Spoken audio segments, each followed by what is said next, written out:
लालच किसी परिवार को कैसे तोड़ता है आपने देख लिया, लेकिन लालच एक देश को भी तबाह कर सकता है। और इसका सबसे अच्छा उदाहरण है आपका पड़ोसी पाकिस्तान। भारत की जमीन पर कब्जा करने का लालच पाकिस्तान ने वर्ष 1999 के कारगिल युद्ध में एक बार फिर दिखाया था। और यह लालच पाकिस्तान की सेना पर कैसे भारी पड़ा, इसका खुलासा खुद पाकिस्तान के पूर्व प्रधानमंत्री नवाज शरीफ ने किया है। 1999 का जब यह युद्ध हुआ था, कारगिल युद्ध, तब नवाज शरीफ ही पाकिस्तान के प्रधानमंत्री थे।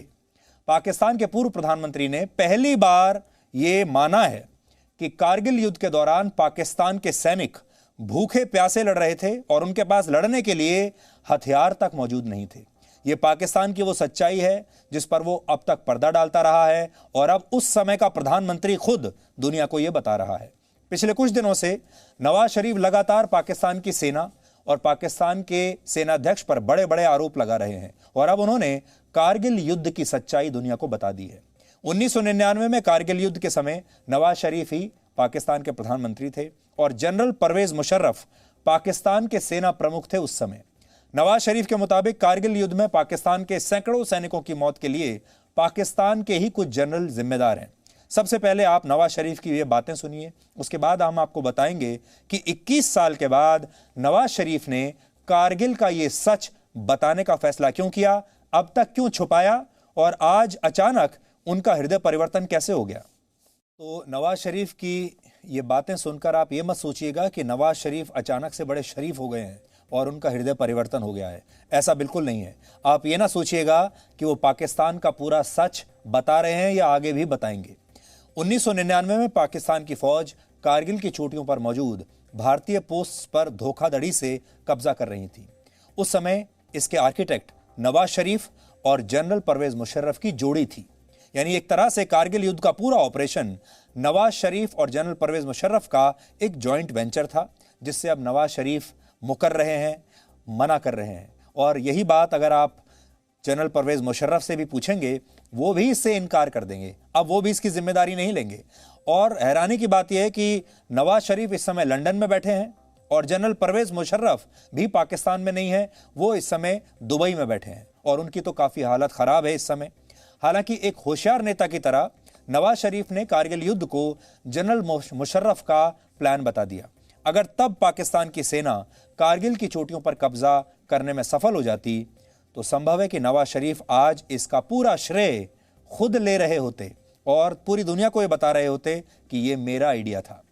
अब आपको कारगिल युद्ध की 5 बड़ी बातें बताते हैं। शायद आप भूल गए होंगे, 1999 की बात है। 21 साल पहले मई 1999 में पाकिस्तान सैनिकों ने आतंकवादियों के रूप में कारगिल में घुसपैठ की थी। पाकिस्तानी सैनिक भारतीय सीमा में मौजूद कारगिल की चोटियों पर कब्जा करके बैठ गए थे और लेह से श्रीनगर को जोड़ने वाले नेशनल हाईवे को अपने नियंत्रण में लेना चाहते थे। यह हाईवे एक तरह से जम्मू कश्मीर की लाइफलाइन है। उस समय अगर ऐसा हो जाता तो फिर सियाचिन में तैनात भारतीय सेना तक कोई भी रसद या सप्लाई नहीं पहुंचती और यह इलाका पूरी तरह भारत से कट जाता। कारगिल की लड़ाई में ही पहली बार बोफोर्स तोप का इस्तेमाल हुआ और इससे पाकिस्तान की सेना को बहुत नुकसान हुआ था। 60 दिनों से ज्यादा चले कारगिल युद्ध में बोफोर्स तोपों ने लगभग 2.5 लाख राउंड फायर किए थे। कहा जाता है कि सेकेंड वर्ल्ड वॉर के बाद पहली बार किसी युद्ध में इतने ज्यादा राउंड फायर किए गए थे। लेकिन करीब 2 महीनों की लड़ाई और 527 सैनिकों की शहादत के बाद भारतीय सेना ने अपना इलाका पाकिस्तान के कब्जे से मुक्त करवा लिया था और इस तरह से भारत ने पाकिस्तान से ये लड़ाई भी जीत ली थी। अब आपको एक तस्वीर दिखाते हैं जिससे यह पता चलता है कि भारत की सेना कितनी प्रोफेशनल है। 26 जुलाई 1999 को युद्ध समाप्त होने के बाद कारगिल की कई चोटियों पर पाकिस्तान के सैनिकों के शव इस तरह से पड़े हुए थे जो आप अभी देख रहे हैं।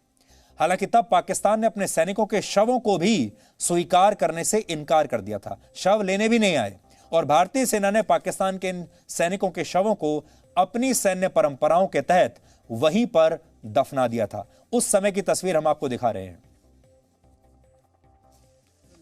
जी न्यूज भारत का सबसे पुराना न्यूज चैनल है, भारत का पहला न्यूज चैनल है और वर्ष 1999 में भी जी न्यूज की टीम ने ग्राउंड जीरो से कारगिल युद्ध की बहुत बड़ी कवरेज की थी और पूरे भारत ने कारगिल युद्ध को उस समय जी न्यूज पर देखा था।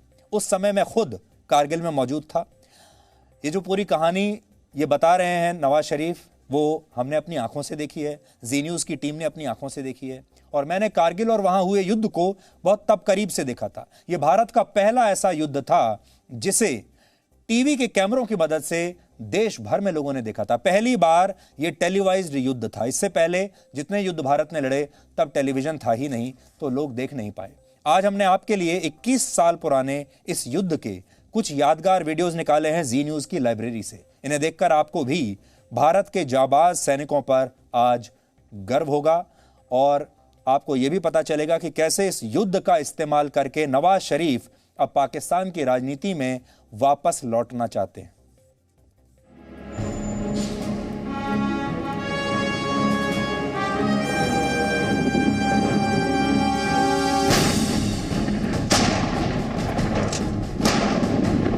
देखो वो बताइए। यहाँ कुछ देर पहले एक मंदिर हुआ करता था, लेकिन बमबारी के बाद यहाँ सिर्फ जलता हुआ मलबा है। ये नतीजा है उस घमासान लड़ाई का जो ठीक मेरे पीछे टाइगर हिल्स पर कब्जे के लिए इस समय चल रही है। आप सब कारगिल में उत्पन्न स्थिति से भली भांति परिचित हैं। ये गंभीर स्थिति है, ये खतरों से भरी स्थिति है।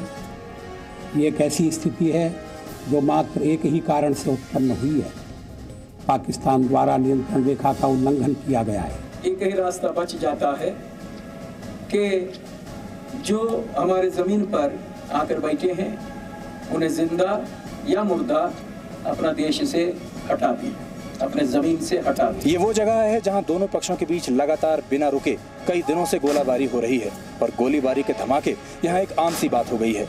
यहाँ तैनात जवानों के मुताबिक कई बार एक रात में कम से कम 600 से 700 गोले तक दागे जाते हैं।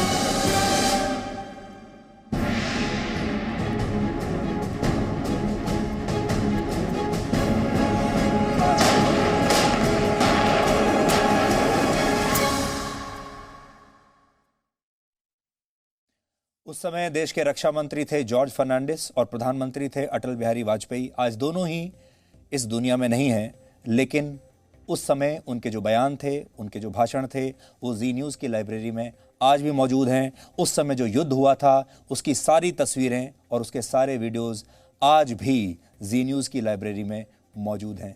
और हम आपको बार बार बताते आए हैं, जी न्यूज़ देश का पहला न्यूज़ चैनल है, और जब से जी न्यूज़ की स्थापना हुई है तब से लेकर अब तक जितनी भी बड़ी घटनाएं हुई हैं, उन सब के जो फुटेज है, तस्वीरें हैं, उनकी कहानियां हैं, वो जी न्यूज़ की इस विशाल लाइब्रेरी में आज भी हैं।